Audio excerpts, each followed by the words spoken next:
சென்னை புறநகர் பகுதிகளில் காலை முதலே வானம் மேகமூட்டத்துடன் காணப்பட்ட நிலையில் அம்பத்தூர், புதூர், கள்ளிக்குப்பம், அம்பத்தூர் தொழிற்பேட்டை, அண்ணாநகர், வில்லிவாக்கம் உள்ளிட்ட பகுதிகளில் மிதமான மழை பெய்தது. இதனால் சாலைகளில் மழைநீர் பெருக்கெடுத்து ஓடியது.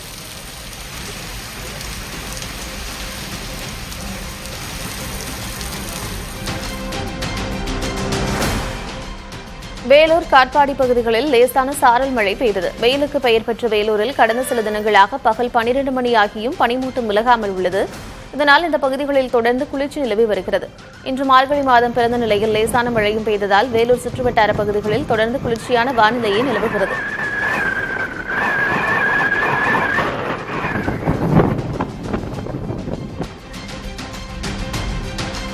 செங்கல்பட்டு மாவட்டம் மதுராந்தகம், மேல்மருவத்தூர், அச்சிறுபாக்கம், கருங்குழி, மேல்வேளம்பேட்டை, சித்தாமூர் உள்ளிட்ட பகுதிகளில் வானம் மேகமூட்டத்துடன் காணப்பட்ட நிலையில் திடீரென கனமழை பெய்தது. இதனால் சாலையில் ஆங்காங்கே மழைநீர் தேங்கி காணப்பட்டது.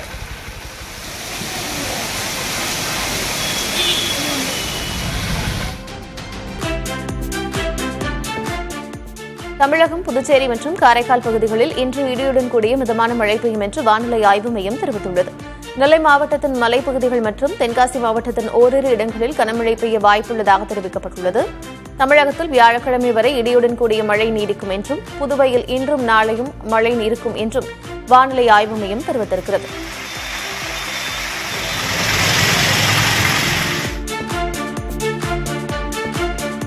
சென்னை மற்றும் அதன் புறநகர் பகுதிகளில் விட்டுவிட்டு மழை பெய்து வரும் நிலையில் அடுத்த 2 நாட்களுக்கு இடியுடன் கூடிய மழை நீடிக்கும் என்று வானிலை ஆய்வு மையம் தெரிவித்துள்ளது. இதுகுறித்து வெளியிடப்பட்ட அறிக்கையில் சென்னையில் அதிகபட்ச வெப்பநிலை 29 டிகிரி செல்சியஸாகவும் குறைந்தபட்ச வெப்பநிலை 23 டிகிரி செல்சியஸ் வரையும் பதிவாகும் என்றும் தெரிவிக்கப்பட்டுள்ளது.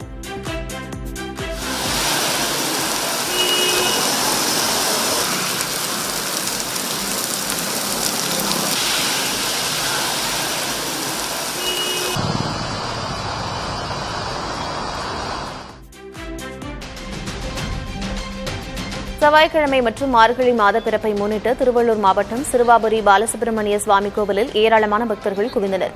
நீண்ட வரிசையில் சுமார் 4 மணி நேரம் காத்திருந்த பாலசுப்பிரமணிய சுவாமியை தரிசனம் செய்தனர். இலவச தரிசனம், 50 ரூபாய், 100 ரூபாய் கட்டண தரிசனம் என்று அனைத்து வரிசைகளிலும் பக்தர்கள் கூட்டம் அதிக அளவில் காணப்பட்டது.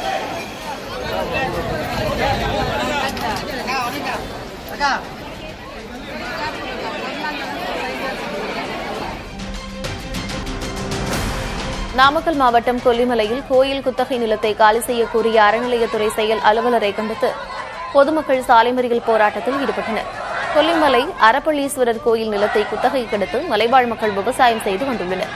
இந்நிலையில் நிலத்தை காலி செய்யுமாறு கோயில் செயல் அலுவலர் சுந்தரராஜன் நோட்டீஸ் அனுப்பியதாக கூறப்படுகிறது. இதனை கண்டித்து அந்த பகுதியைச் சேர்ந்த மலைவாழ் மக்கள் போராட்டத்தில் ஈடுபட்டனர்.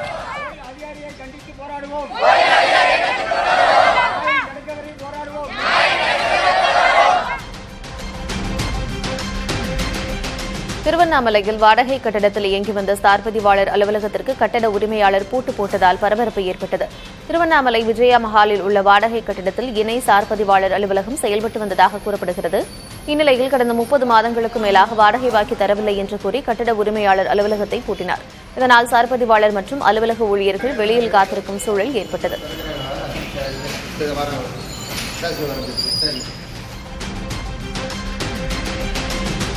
தூத்துக்குடியில் தூய்மை பணியாளர் சங்க தலைவர் பணியிடை நீக்கம் செய்யப்பட்டதை கண்டித்து தொழிலாளர்கள் போராட்டத்தில் ஈடுபட்டனர். தூத்துக்குடியில் நடைபெற்ற புதிய தொழிலாளர் சட்டத்திருத்தத்திற்கு எதிரான போராட்டத்திற்கு துப்புரவு பணியாளர் சங்க தலைவர் பொன்ராஜ் தொழிலாளர்களை அழைத்துச் சென்றதாக கூறப்படுகிறது. இதனையடுத்து அவரை ஒப்பந்த நிறுவனம் பணியிடை நீக்கம் செய்தது. இதற்கு எதிர்ப்பு தெரிவித்து ஒப்பந்த நிறுவனத்தின் அலுவலகத்தை முற்றுகையிட்டு தூய்மை பணியாளர்கள் போராட்டத்தில் ஈடுபட்டனர்.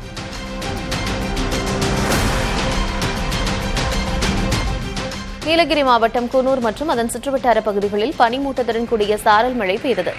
மாவட்டத்தில் அதிகாலை வேளையில் உறைபனியின் தாக்கம் காணப்பட்ட நிலையில் காலை முதல் உதகையில் அதிக பனிமூட்டம் நிலவியது. மதியம் சாரல் மழையுடன் மூடுபனி நிலவுவதால் கடும் குளிர் காணப்பட்டது. இதனால் சாலை ஓரங்களில் தொழிலாளர்கள் தீ மூட்டி குளிர் காய்ந்தனர். முகப்பு விளக்குகளை ஒளிரவிட்டவாறு வாகன ஓட்டிகள் வாகனங்களை இயக்கினர்.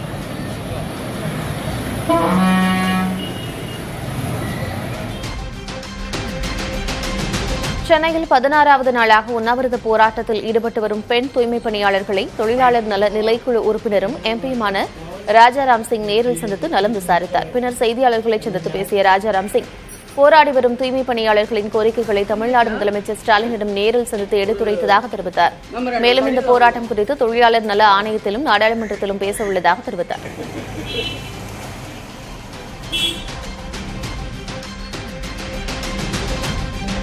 திருப்பூர் மாவட்டம் பல்லடம் அருகே மாநகராட்சி குப்பை லாரிகளை சிறைபிடித்து போராட்டத்தில் ஈடுபட்ட பொதுமக்கள் கைது செய்யப்பட்டனர். சின்னகாளிப்பாளையம் பகுதியில் திருப்பூர் மாநகராட்சி குப்பைகளை கொட்டுவதற்கு எதிர்ப்பு தெரிவித்து 30 நாட்களுக்கு மேலாக அந்த பகுதி மக்கள் போராட்டம் செய்தனர். இந்நிலையில் குப்பை கிடங்கில் குப்பைகளை கொட்ட வந்த மாநகராட்சியின் 2 லாரிகளை சிறைப்பிடித்து பொதுமக்கள் மறியலில் ஈடுபட்டனர். இதனையடுத்து போராட்டத்தில் ஈடுபட்டவர்களை காவல்துறையினர் கைது செய்ய முயன்றபோது இருதரப்பினரிடையே தள்ளுமுள்ளி ஏற்பட்டது. அப்போது சில பெண்கள் மயக்கமடைந்ததால் பரபரப்பு ஏற்பட்டது. எனினும் போராட்டத்தில் ஈடுபட்டவர்களை காவல்துறையினர் வலுக்கட்டாயமாக கைது செய்தனர்.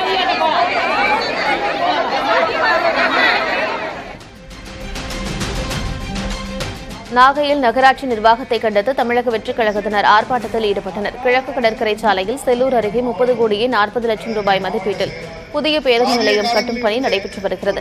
இந்நிலையில் பேருந்து நிலையத்தில் உள்ள கடைகளுக்கான ஏல அறிவிப்பை நகராட்சி நிர்வாகம் வெளியிட்டது. இதனையடுத்து கட்டப்படாத கடைகளுக்கு ஏல அறிவிப்பு வெளியிட்டதாக கூறி நகராட்சி நிர்வாகத்தை கண்டித்து தமிழக வெற்றிக் கழகத்தினர் ஆர்ப்பாட்டத்தில் ஈடுபட்டனர்.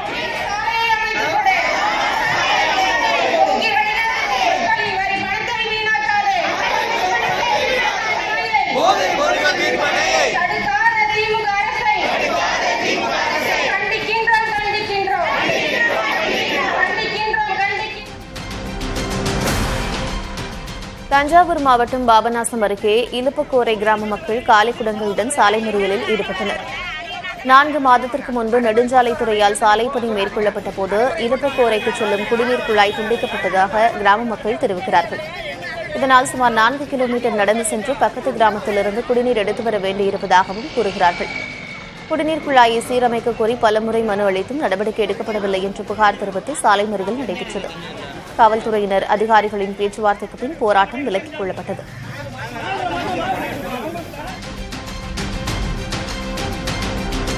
எஸ்ஐஆர் பணிகளை கைவிடக் கோரி தமிழ் தேசிய பேரியக்கத்தைச் சேர்ந்தவர்கள் திருச்சி சந்திப்பு ரயில் நிலையம் அருகே ஆர்ப்பாட்டம் செய்தனர். வாக்காளர் பட்டியலில் இருந்து தமிழ்நாட்டைச் சேர்ந்த தமிழர்களை நீக்கக்கூடாது என்றும் வெளிமாநிலத்தவர்களை தமிழ்நாட்டின் வாக்காளர் பட்டியலில் சேர்க்கக்கூடாது என்றும் விளக்கங்களை எழுப்பினர். வாக்காளர் சிறப்பு தீவிர திருத்தப் பட்டியல் தயாரிக்கும் பணியை உடனடியாக நிறுத்த வேண்டும் என்றும் தெரிவித்தனர்.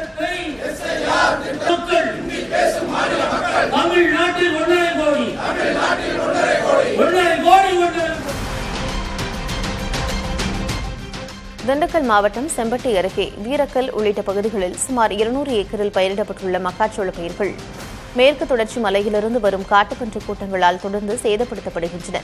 அறுவடைக்கு 1 மாதம் உள்ள நிலையில் வயலை சுற்றி சேலை கட்டி தடுப்பு அமைத்தும் பலனில்லை எனவும் ஏக்கருக்கு 50,000 ரூபாய்க்கு மேல் செலவாகியுள்ளதாகவும் கவலை தெரிவிக்கிறார்கள் விவசாயிகள். காட்டுப்பன்றிகளால் ஏற்பட்ட இழப்புக்கு தமிழக அரசு இழப்பீடு வழங்க வேண்டும் என்று வலியுறுத்துகிறார்கள்.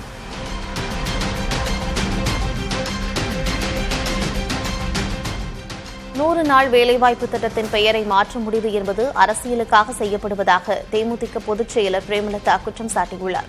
சென்னையில் தேமுதிக அலுவலகத்தில் செய்தியாளர்களை சந்தித்த அவர் மத்திய அரசு இந்த முடிவை மறுபரிசீலனை செய்ய வேண்டும் என்று வேண்டுகோள் வைத்திருக்கிறார்.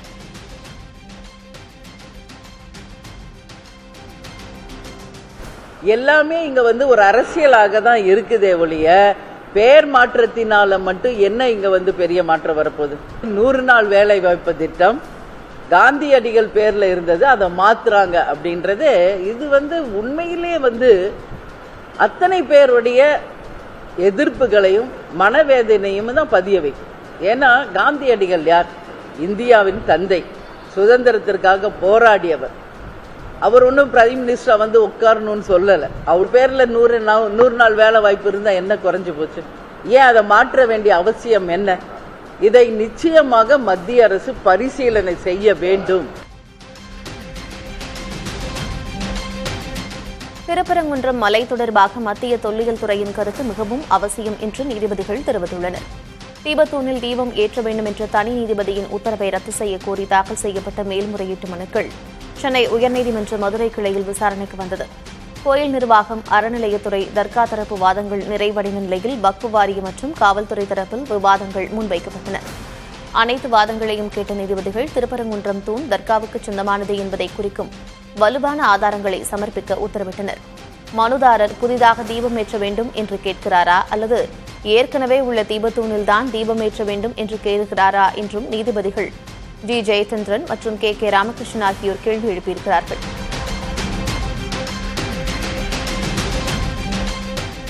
திருப்பரங்குன்றம் மலை உச்சியில் உள்ள தூண் தர்காவுக்கு சொந்தமானது என்று வக்ஃப் வாரியம் தெரிவித்திருக்கிறது. இது தொடர்பான உயர்நீதிமன்ற மதுரை கிளையில் வழக்கு விசாரணைக்கு வந்தபோது தமது தரப்பு வாதங்களை வக்ஃப் வாரியம் முன்வைத்தது. ஏற்கனவே உள்ள வழக்கத்தை மாற்றி இதுவரை தீபமேற்றப்படாத இடத்தில் தீபமேற்ற வேண்டும் என்று கோருவதாக வக்ஃப் வாரியம் வாதிட்டது. திருப்பரங்குன்றம் மலையின் உரிமை தொல்லியல் துறைக்கு உள்ளதாகவும், எனவே அவர்களிடம் கருத்து பெறாமல் எந்த உத்தரவும் வழங்க முடியாது எனவும் வாதிடப்பட்டது. திருப்பரங்குன்றம் மலையில் உள்ள உரைப்பாறையில் தர்கா, குதிரை சின்னை மற்றும் அதனை ஒட்டி தூண் அமைந்துள்ளதாகவும் வக்ஃப் வாரியம் தரப்பு தெரிவித்துள்ளது.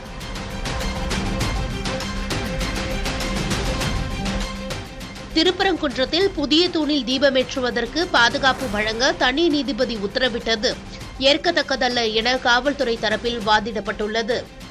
திருப்பரங்குன்றம் பகுதியில் இந்துக்கள் மற்றும் இஸ்லாமியர்கள் நீண்ட காலமாக ஒற்றுமையாக வாழ்ந்து வருவதாகவும் 1862 மற்றும் 1960 ஆண்டுகளில் தீபமேற்றும் முயற்சியால் பிரச்சினை ஏற்பட்டதாகவும், அந்த சமயங்களில் தீபமேற்ற அனுமதி வழங்கப்படவில்லை என்றும் காவல்துறை தரப்பில் தெரிவிக்கப்பட்டது.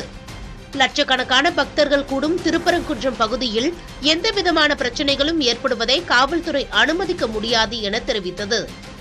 தனி நீதிபதி சத்திய பிரமாணத்திற்கு எதிராக செயல்பட்டுள்ளதாகவும், வரும் தேர்தலில் அவர் போட்டியிடுவதற்கான வாய்ப்பு உள்ளதாகவும் காவல்துறை தரப்பில் குற்றம் சாட்டப்பட்டது. அப்போது மனுதாரர் தரப்பில் எதிர்ப்பு தெரிவித்தபோது நீதிபதி குறுக்கிட்டு தங்கள் தரப்பு வாதம் வரும்போது எதிர்ப்பு தெரிவிக்கலாம் என கூறி அமைதிப்படுத்தினார். தஞ்சை மாவட்டம் திருவையாறு தொகுதி எம்எல்ஏவின் கார் மோதியதில் ஒருவர் உயிரிழந்த சம்பவம் சோகத்தை ஏற்படுத்தியுள்ளது. திமுக மாவட்ட செயலரும் சட்டமன்ற உறுப்பினருமான துரை சந்திரசேகரன் ஒரத்தநாட்டிலிருந்து தஞ்சை சென்றபோது அவரின் கார் ஓட்டுநரின் கட்டுப்பாட்டை இழந்து இருசக்கர வாகனம் ஒன்றில் மோதியது. இதில் 50 வயதான கோவிந்தராஜ் நிகழ்விடத்திலேயே உயிரிழந்தார். இது தொடர்பாக ஒரத்தநாடு காவல்துறையினர் வழக்கு பதிவு செய்து விசாரணை மேற்கொண்டு வருகின்றனர். கடந்த சில மாதங்களுக்கு முன்பு கோவிந்தராஜின் சகோதரர் அறிவழகன் என்பவர் இருசக்கர வாகனத்தில் தஞ்சை வரும்போது எதிரே வந்த பேருந்தில் இதே சாலையில் அடிபட்டு உயிரிழந்தது குறிப்பிடத்தக்கது. நீலகிரி மாவட்டம் கூடலூரில் வனத்துறை மோப்ப நாய்களுக்கு வனக்குற்றங்களை கண்டறிவதற்கான களப்பயிற்சி அளிக்கப்பட்டது. வனத்துறையின் சார்லி, அதவை ஆகிய 2 மோப்ப நாய்களும் வாரம் ஒரு நாள் களத்திற்கு அழைத்து செல்லப்பட்டு பயிற்சி அளிக்கப்படுகிறது. அதன்படி பந்தலூர் மற்றும் ஓவேலி பகுதிகளுக்கு 2 மோப்ப நாய்களும் அழைத்து செல்லப்பட்டு வனவிலங்குகளை வேட்டையாட வைக்கப்படும் சுருக்கு கம்பிகளை கண்டறிதல் உள்ளிட்ட களப்பயிற்சி அளிக்கப்பட்டது.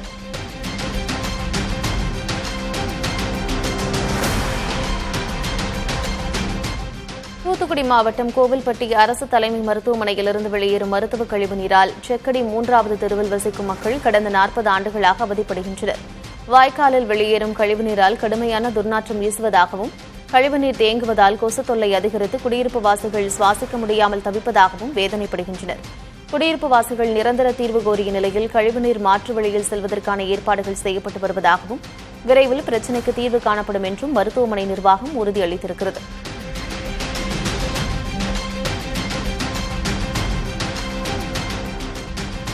தஞ்சாவூர் மாவட்டம் கும்பகோணம் அருகே தேசிய நெடுஞ்சாலை ஓரம் மருத்துவ கழிவுகள் மற்றும் இறைச்சி கழிவுகள் கொட்டப்படுவதால் கடும் சுகாதாரக்கேடு ஏற்பட்டுள்ளது.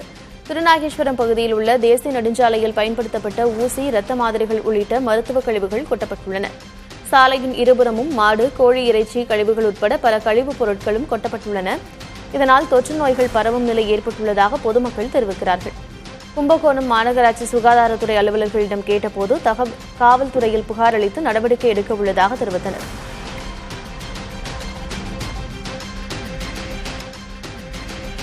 சென்னையில் குடிமனை பட்டா கோரி மார்க்சிஸ்ட் கம்யூனிஸ்ட் கட்சி சார்பில் போராட்டம் நடைபெற்றது. இதில் பங்கேற்ற பின்னர் செய்தியாளர்களிடம் பேசிய கட்சியின் மாநில செயலர் சண்முகம் இது தொடர்பாக முதல்வரை சந்தித்து பேசியதாகவும், ஆட்சேபத்திற்குரிய புறம்போக்கு நிலங்களை வகை மாற்றம் செய்து பட்டா வழங்க தமிழக அரசு உறுதியளித்ததாகவும் தெரிவித்துள்ளார். இதற்காக அரசு அதிகாரிகள் அடங்கிய உயர்மட்ட குழு அமைக்கப்படும் எனவும், அக்குழுவின் பரிந்துரையின் பேரில் தமிழகம் முழுவதும் பட்டா வழங்கப்படும் எனவும் முதல்வர் உறுதியளித்ததாக சண்முகம் தெரிவித்துள்ளார்.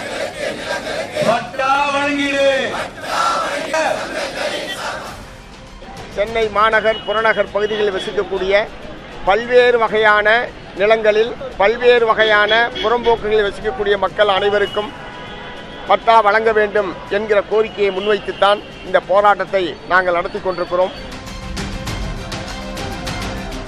நல வாரியத்தில் பதிவு செய்த அனைவருக்கும் பொங்கல் தொகுப்புடன் 5000 ரூபாய் போனஸ் வழங்க வலியுறுத்தி CITU தொழிற்சங்கம் சார்பில் தமிழ்நாடு முழுவதும் கட்டுமான தொழிலாளர் சங்கம் சார்பில் ஆர்ப்பாட்டம் நடைபெற்றது.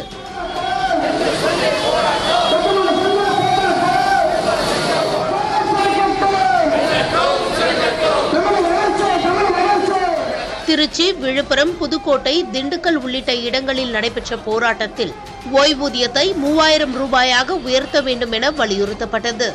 பெண் தொழிலாளர்களுக்கு 55 வயதில் ஓய்வூதியம் வழங்க வேண்டும் எனவும், தொழிலாளர்களுக்கு விரோதமான புதிய சட்ட தொகுப்புகளை திரும்பப் பெற வேண்டும் எனவும் முழக்கங்கள் எழுப்பப்பட்டன.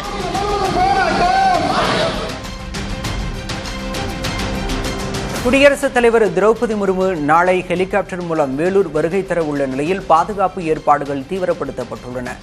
வேலூர் ஸ்ரீபுரத்தில் உள்ள தங்க கோயிலில் நடைபெறும் நிகழ்ச்சியில் பங்கு பெறும் அவர் அங்குள்ள விநாயகர், பெருமாள் மற்றும் ஸ்ரீ லட்சுமி நாராயணியை தரிசனம் செய்கிறார். இதை முன்னிட்டு வேலூரில் காவல்துறையைச் சேர்ந்த 1200 பேர் பாதுகாப்பு பணியில் ஈடுபட்டுள்ளனர். குடியரசுத் தலைவர் வரும் பகுதிகள் ரெட் ஜோன் என அறிவிக்கப்பட்டு நாளை ட்ரோன்கள் பறக்க தடை விதிக்கப்பட்டுள்ளது. 4000 கோடி ரூபாய் செலவாகும் என்பதால் ரேஷன் கடைகளில் நாப்கின்கள் வழங்கும் திட்டம் ஏதும் அரசிடம் இல்லை என சென்னை உயர்நீதிமன்றத்தில் தமிழ்நாடு அரசு விளக்கம் அளித்துள்ளது. வழக்கறிஞர் லட்சுமி ராஜா என்பவர் ஏழை பெண்கள், கிராமப்புற பெண்கள் பயன்பெறும் வகையில் ரேஷன் கடைகளில் மானிய விலையிலோ அல்லது இலவசமாக நாப்கின்களை வழங்க உத்தரவிட வேண்டும் என கோரி பொதுநல மனுவை தாக்கல் செய்தார். இந்த வழக்கு விசாரணையின் போது தமிழ்நாடு அரசு தரப்பில் ஆஜரான வழக்கறிஞர் இத்திட்டத்திற்கு 4000 கோடி ரூபாய் செலவாகும் என்பதால் ரேஷன் கடைகளில் நாப்கின்களை வழங்கும் திட்டம் ஏதும் அரசிடம் இல்லை என தெரிவித்தார். இரு தரப்பு வாதங்களையும் கேட்டுக்கொண்ட நீதிபதி விசாரணையை 4 வாரங்களுக்கு ஒத்திவைத்தனர்.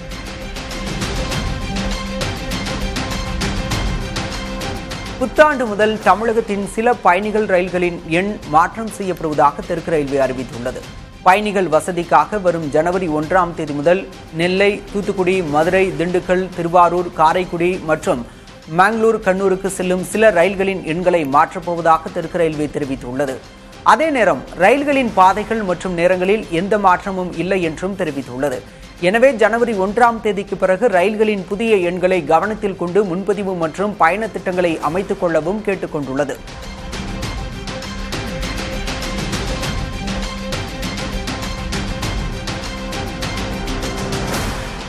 இ-ஃபைலிங் முறையால் காலதாமதம் ஏற்படுவதாக கூறி சென்னை உயர்நீதிமன்ற வழக்கறிஞர்கள் போராட்டத்தில் ஈடுபட்டனர். டிசம்பர் 1ஆம் தேதி முதல் தமிழகத்தில் உள்ள அனைத்து நீதிமன்றங்களிலும் இ-ஃபைலிங் முறையில் மட்டுமே வழக்குகளை தாக்கல் செய்ய வேண்டும் என சென்னை உயர்நீதிமன்ற பதிவாளர் உத்தரவிட்டிருந்தார். இந்நிலையில் இ-ஃபைலிங் முறையில் பல்வேறு சிரமங்கள் மற்றும் காலதாமதம் ஏற்படுவதாக கூறி நீதிமன்ற பணிகளை புறக்கணித்து உயர்நீதிமன்ற வழக்கறிஞர்கள் போராட்டத்தில் ஈடுபட்டனர்.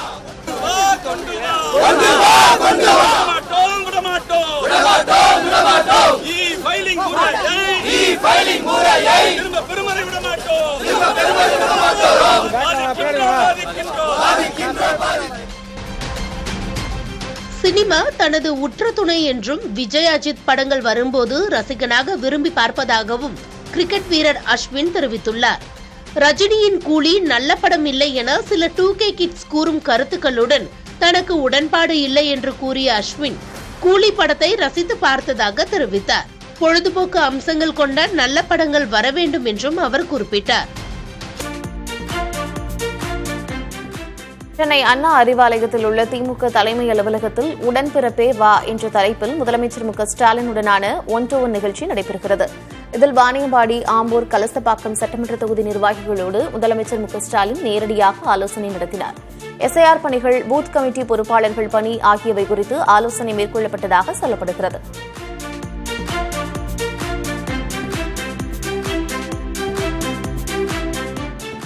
மருத்துவக் கல்லூரிகள் கட்டியதில் முறைகேடு நடந்ததாக முன்னாள் முதலமைச்சர் எடப்பாடி கே. பழனிசாமிக்கு எதிரான புகாரில் முகாந்திரம் இல்லை என்று முடித்து வைக்கப்பட்டதாக தமிழக அரசு சென்னை உயர்நீதிமன்றத்தில் தெரிவித்திருக்கிறது. கடந்த அதிமுக ஆட்சிக் காலத்தில் திருவள்ளூர், கள்ளக்குறிச்சி, திருப்பூர் உள்ளிட்ட 11 மாவட்டங்களில் புதிய மருத்துவக் கல்லூரிகள் கட்டப்பட்டன.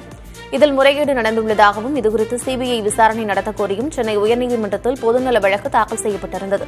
இதுகுறித்து விசாரணையில் மனுதாரரின் புகாரில் முகாந்திரம் இல்லை என்று தெரியவந்ததால் முடித்து வைக்கப்பட்டதாக தமிழக அரசு நீதிமன்றத்தில் தெரிவித்தது. இதனை நீதித்துறை ஆய்வுக்கு உட்படுத்த முடியுமா என்பது குறித்து மனுதாரருக்கு உத்தரவிட்ட நீதிபதிகள் விசாரணையை 4 வாரங்களுக்கு தள்ளி வைத்தனர்.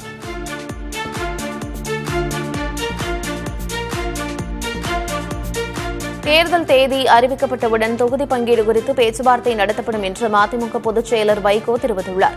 சென்னை அண்ணா அறிவாலயத்தில் முதலமைச்சர் மு.க.ஸ்டாலினை சந்தித்து மதிமுக நடைபயணத்திற்கான அழைப்புதலை வழங்கினார். பின்னர் செய்தியாளர்களை சந்தித்த வைகோ தொகுதி பங்கீடு குறித்து பேசுவதற்கான அவசியம் இப்போது எழவில்லை என்றார்.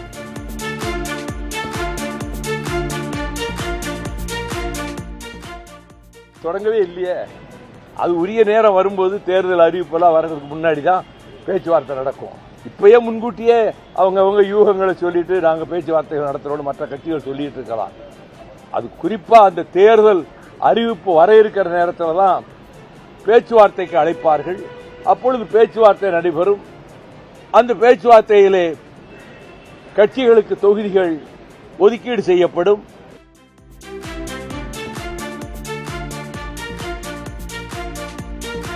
மசோதாக்களுக்கு ஹிந்தியில் பெயர் வைப்பது ஹிந்தி பேசாத மாநில மக்களை அவமதிப்பது போலாகும் என்று காங்கிரஸ் மூத்த தலைவர் ப. சிதம்பரம் தெரிவித்துள்ளார். ஆங்கில எழுத்துக்களில் உள்ள ஹிந்தி வார்த்தைகளை புரிந்து கொள்வதிலும் உச்சரிப்பதிலும் பிற மாநில மக்கள் சிரமப்படும் நிலை உள்ளதாக அவர் கூறியுள்ளார். ஏற்கனவே இருந்த பெயர்கள் குறித்து யாரும் எந்த புகாரும் தெரிவிக்காத நிலையில் தற்போது ஹிந்தியில் பெயர் வைக்க வேண்டியதன் அவசியம் என்ன வந்தது என்று அவர் வினவியிருக்கிறார். ஆங்கிலம் இணை அலுவல் மொழியாக இருக்கும் என்ற அரசுகளின் வாக்குறுதி கைவிடப்பட்டு விடுமோ என்ற அச்சம் தனக்கு ஏற்பட்டுள்ளதாகவும் சிதம்பரம் குறிப்பிட்டுள்ளார்.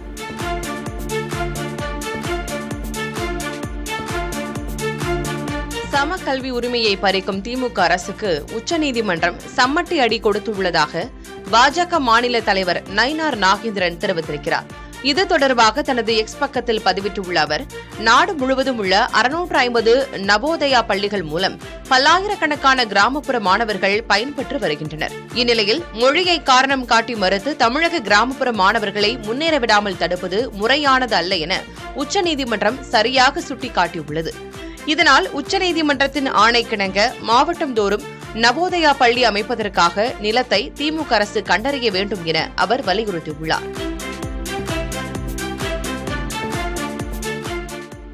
100 நாட்கள் ஊரக வேலை திட்டத்தின் பெயரையும் நிதி பகிர்வு முறையையும் மாற்றக்கூடாது என்று பாமக தலைவர் அன்புமணி ராமதாஸ் கோரிக்கை விடுத்துள்ளார். இது தொடர்பாக அவர் வெளியிட்டுள்ள அறிக்கையில் மகாத்மா காந்தியடிகளின் பெயர் நீக்கப்பட்டு ஹிந்தியில் பெயர் வைக்கப்பட்டிருப்பதை ஏற்றுக்கொள்ள முடியாது என்று கூறியுள்ளார். மேலும் திட்டச் செலவில் இதுவரை இருந்த 10% பதிலாக 40% மாநில அரசுகள் ஏற்றுக்கொள்ள வேண்டும் என்று விதிகள் மாற்றப்பட்டிருப்பதற்கும் எதிர்ப்பு தெரிவித்திருக்கிறார். அதே நேரம் வேலை வழங்கப்படும் நாட்களின் எண்ணிக்கை 125ஆக உயர்த்தப்பட்டிருப்பதற்கு அன்புமணி ராமதாஸ் வரவேற்பு தெரிவித்துள்ளார்.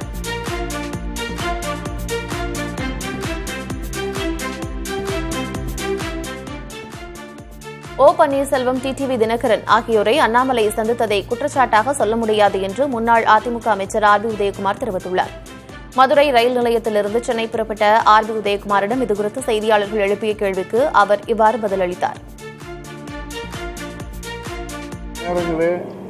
அவரவர்கள் பாராட்டுவதும் அவரவர்கள் விமர்சனம் செய்வதும் இது தேர்தல் களம் சூடு பிடித்திருக்கிறது என்ற அர்த்தம்.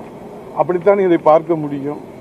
ஆகவே யாருக்கு தெரிந்த செய்தி, அவரவர்களுக்கு தெரிந்த செய்தியை அவரவர்களுடைய பாணியிலே பகிர்ந்து கொள்கிறார்கள். அதை நாம் யாரும் குற்றச்சாட்டாக சொல்ல முடியாது.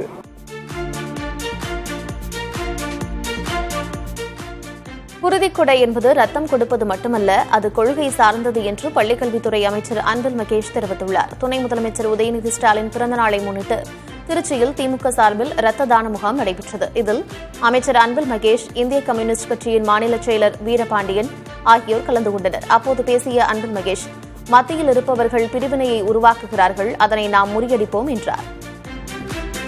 ஒரு பிரிவினை உருவாக்கக்கூடிய ஒரு வேலையை ஒன்றியத்தில் செஞ்சுட்டு இருக்காங்க. அவங்கள்ட்ட சொல்றது ஒன்னே ஒண்ணுதான், ஒரு இரத்த தான முகாம்ல எங்களுடைய கொள்கையோட கோட்பாடு எவ்வளவு இருக்குது என்பதை தயவுசெய்து நீங்கள் புரிந்து கொள்ள வேண்டும் என்பதற்காக தான் இதையெல்லாம் நாங்கள் சொல்லிக் கொண்டிருக்கின்றோம். தமிழ்நாடு பாஜக தேர்தல் பொறுப்பாளராக மத்திய அமைச்சர் பியூஷ் கோயல் நியமிக்கப்பட்டிருக்கிறார். அவரது தலைமையிலான 3 பேர் கொண்ட குழுவில் அர்ஜுன் ராம் மெக்வால், முரளிதர் மோகுல் இருவரும் இணை பொறுப்பாளர்களாக நியமிக்கப்பட்டுள்ளனர். தமிழக பாஜக தலைவர் நயினார் நாகேந்திரன் 2 நாள் பயணமாக டெல்லி சென்றிருந்த நிலையில் அவருடனான ஆலோசனைக்கு பின்னர் பியூஷ் கோயல் தமிழ்நாடு பாஜக தேர்தல் பொறுப்பாளராக நியமிக்கப்பட்டுள்ளார். பிரதமர் நரேந்திர மோடி, அமித்ஷாவின் வலதுகரமான பியூஷ் கோயல் தேசிய அளவில் பல தேர்தல்களில் பங்களித்துள்ளதோடு பாஜகவின் முக்கியமான தேர்தல் வியூகராகவும் வலம் வருகிறார். மேலும் ராஜஸ்தான், உத்தரப்பிரதேசம் மாநில தேர்தலில் நிலவிய குழப்பங்களுக்கு தீர்வு கண்டவர் என்று பாஜகவினரால் பாராட்டுகளை பெற்றவர். இதனால் பாஜக அதிமுக கூட்டணியில் நிலவும் சிக்கல்களை இந்த சூழலில் பியூஷ் கோயல் பொறுப்பாளராக நியமிக்கப்பட்டிருப்பது குறிப்பிடத்தக்கது.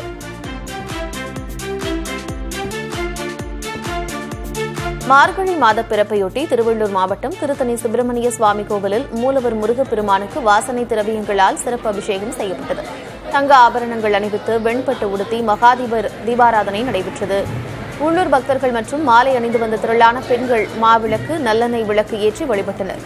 100 ரூபாய் கட்டண தரிசனம் மற்றும் பொதுவெளியில் பக்தர்கள் கூட்டம் அலைமோதியது.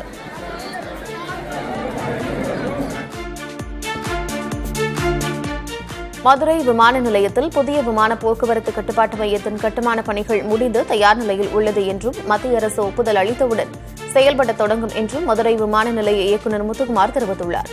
விமான ஓடுதள விரிவாக்க பணிகளுக்காக நிலம் கையகப்படுத்துவதில் சிக்கல் இருப்பதாகவும் விரைவில் தீர்வு காணப்படும் என்றும் தெரிவித்தார்.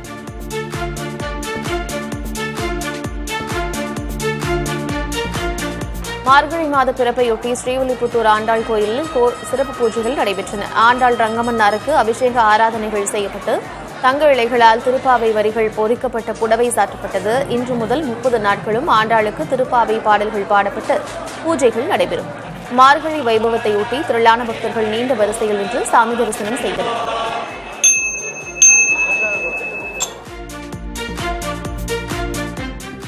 சென்னை நுங்கம்பாக்கத்தில் தமிழ்நாடு விளையாட்டு மேம்பாட்டு ஆணையத்தின் 2 நாள் கருத்தரங்கத்தை துணை முதலமைச்சர் உதயநிதி ஸ்டாலின் துவக்கி வைத்தார். விளையாட்டு வீரர்கள் பயிற்சி மற்றும் உடல் திறனை கண்காணிக்க உதவும் ஒருங்கிணைந்த புதிய செயலியையும் அவர் அறிமுகப்படுத்தினார். கருத்தரங்கில் பேசிய அவர், தமிழக வரலாற்றில் முதல் முறையாக 3% இடஒதுக்கீட்டின் கீழ் 100க்கும் மேற்பட்ட வீரர்களுக்கு வேலை வழங்கப்பட்டதாகவும் இந்த ஆண்டு மாற்றுத்திறனாளிகள் உட்பட 100 பேருக்கு வேலை வழங்க இலக்கு நிர்ணயிக்கப்பட்டுள்ளதாகவும் தெரிவித்தார்.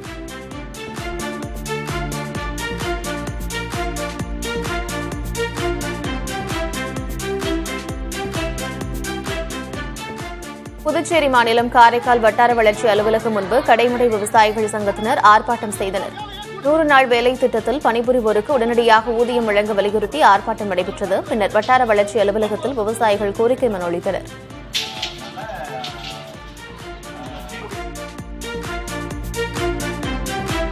தருமபுரி மாணவி பாலியல் வன்கொடுமையை மூடிமறைக்க கட்ட பஞ்சாயத்து செய்வதுதான் திமுகவின் நீதியா என்று பாமக தலைவர் அன்புமணி ராமதாஸ் கேள்வி எழுப்பியிருக்கிறார். நல்லம்பள்ளியை அடுத்த குடிப்பட்டி அரசு உயர்நிலைப் பள்ளியில் 9ஆம் வகுப்பு மாணவிக்கு உடற்கல்வி ஆசிரியர் மணிவண்ணன் பாலியல் தொல்லை கொடுத்ததாக புகார் எழுந்தது. இதற்கு காரணமான ஆசிரியர் மீது எந்த நடவடிக்கையும் எடுக்கவில்லை என்று கண்டனம் தெரிவித்துள்ள அன்புமணி ராமதாஸ், மாணவி பாலியல் கொடுமையை மறைக்க 10 லட்சம் ரூபாய் பேரம் பேசி கட்ட பஞ்சாயத்து செய்வதுதான் திமுகவின் நீதியா என்று கேள்வி எழுப்பியிருக்கிறார். மேலும் ஆசிரியரை உடனடியாக கைது செய்ய வேண்டும் எனவும் அன்புமணி வலியுறுத்தியுள்ளார்.